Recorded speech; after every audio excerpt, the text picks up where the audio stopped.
मित्रों, जब भी प्रेम की बात आती है तो सबसे पहले हमारे मन में राधा कृष्ण के प्रेम की कथा याद आती है। परंतु अधिकतर जनमानस के मन में ये सवाल उठता है कि जब भगवान कृष्ण राधा रानी से बेनतहा प्रेम करते थे तो फिर उन्होंने उनसे शादी क्यों नहीं की।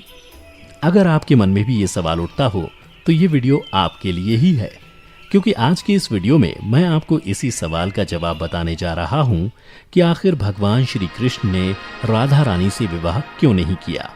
तो वीडियो के अंत तक हमारे साथ जरूर बने रहें। नमस्कार। हिंदू धर्म ग्रंथों में इस प्रसंग से जुड़ी कई कथाएं प्रचलित हैं, जिनमें से सबसे पहली कथा के अनुसार ऐसा माना जाता है कि राधा कोई और नहीं बल्कि श्री कृष्ण का ही एक रूप थी।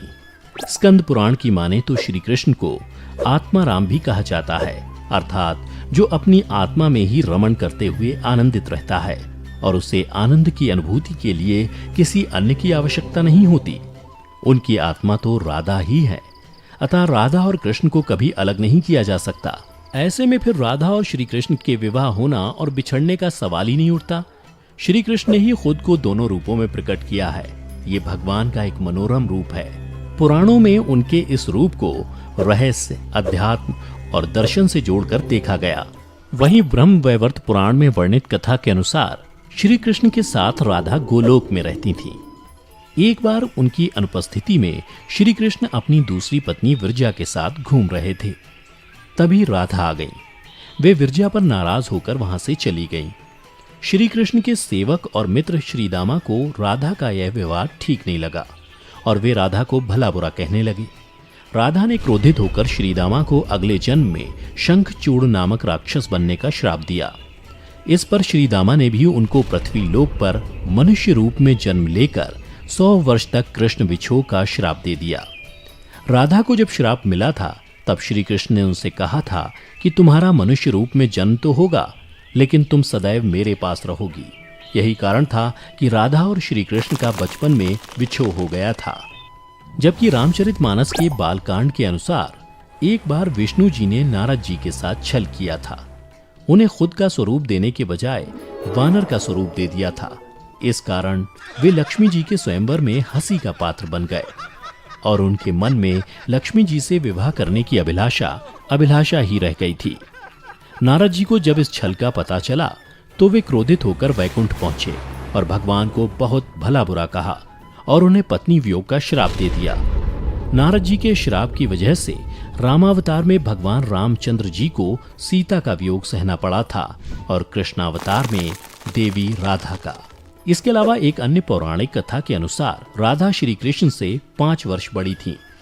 राधा ने श्री कृष्ण को पहली बार जब देखा था जब उनकी माँ यशोदा ने उन्हें ओखल से बांध दिया था। कुछ लोग कहते हैं कि वह पहली बार गोकुल अपने पिता वृषभानु जी के साथ आई थी, तब श्री कृष्ण को पहली बार देखा था। जबकि कुछ विद्वानों की माने तो कृष्ण और राधा की पहली मुलाकात संकेत तीर्थ पर हुई थी। जो भी हो, लेकिन जब राधा ने कृष्ण को देखा तो वह उनके प्रेम में पागल जैसी हो गई थी और कृष्ण भी उन्हें देखकर मोहित हो गए थे और फिर दोनों में प्रेम हो गया था। ऐसा माना जाता है कि तभी से राधा श्री कृष्ण की मुरली सुनकर बावरी होकर नाचने लगती थीं और वह उनसे मिलने के लिए बाहर निकल जाती थीं। जब गांव में कृष्ण और राधा के प्रेम की चर्चा चल पड़ी तो राधा के समाज के लोगों ने उसका घर से बाहर निकलना बंद करवा दिया। जिसके बाद एक दिन श्री कृष्ण ने अपनी माता यशोदा से कहा कि माता, मैं राधा से विवाह करना चाहता हूँ। यह सुनकर यशोदा मैया ने कहा कि राधा तुम्हारे लिए ठीक लड़की नहीं है। पहला तो यह है कि वह तुमसे 12 साल बड़ी है और दूसरा यह है कि उसकी मंगनी रायाण के साथ पहले से ही हो चुकी है और वह कंस की सेना में है जो अभी युद्ध लड़ने गया है। जब आएगा तो राधा का उससे विवाह हो जाएगा, इसलिए उससे तुम्हारा विवाह नहीं हो सकता। हम तुम्हारे लिए दूसरी कन्या ढूंढेंगे। लेकिन कृष्ण जिद करने लगे। तब यशोदा ने नंद से कहा। कृष्ण ने नंद की भी बात नहीं मानी।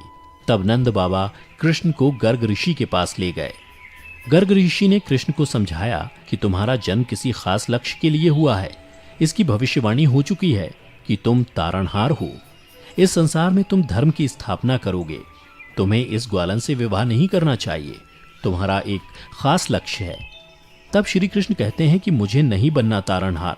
मैं तो अपनी गायों, ग्वालनों और इन नदी पहाड़ों के बीच ही रहकर प्रसन्न और आनंदित हूँ और यदि मुझे धर्म की स्थापना करनी है तो क्या मैं इस अधर्म के साथ शुरुआत करूं कि जो मुझे चाहती है और जिसे मैं प्रेम करता हूं उसे छोड़ दूं? यह तो न्याय नहीं है।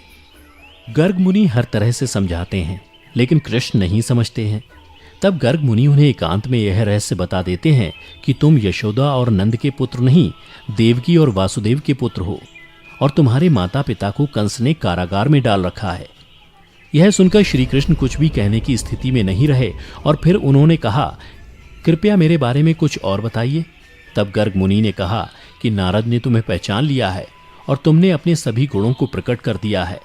तुम्हारे जो लक्षण इस ओर संकेत करते हैं कि तुम ही वह महापुरुष हो जिसके बारे में ऋषि मुनि चर्चा करते हुए आ रहे हैं। यह सुनकर श्री कृष्ण चुपचाप उठे और गोवर्धन पर्वत की सबसे ऊंची चोटी पर जाकर अकेले आकाश को देखने लगे। बस वे वहीं दिन भर रहे और सूर्यास्त के समय ज्ञान को उपलब्ध हो गए। वहीं से उनकी दशा और दिशा बदल गई। फिर उसके बाद श्री कृष्ण कंस के बुलावे पर वृंदावन छोड़कर मथुरा चले गए और इधर राधा का विवाह यशोदा के भाई रायाण से हो गया। मित्रों, इसलिए भगवान कृष्ण ने कहा कि राधा तो मेरी आत्मा है, भले ऐसे में मैं उससे विवाह करूं या ना करूं, इससे क्या फर्क पड़ता है। विवाह के बाद भी राधा का ना तो मेरे प्रति स्नेह कम हुआ और ना ही मेरा राधा के प्रति। इसलिए मित्रों, अगर आप भी किसी से प्रेम करते हैं और आपकी उससे शादी नहीं होती है तो निराश ना हो, बल्कि उसके प्रेम को अपने मन में हमेशा के लिए याद रखें, जैसा कि श्री कृष्ण ने किया था।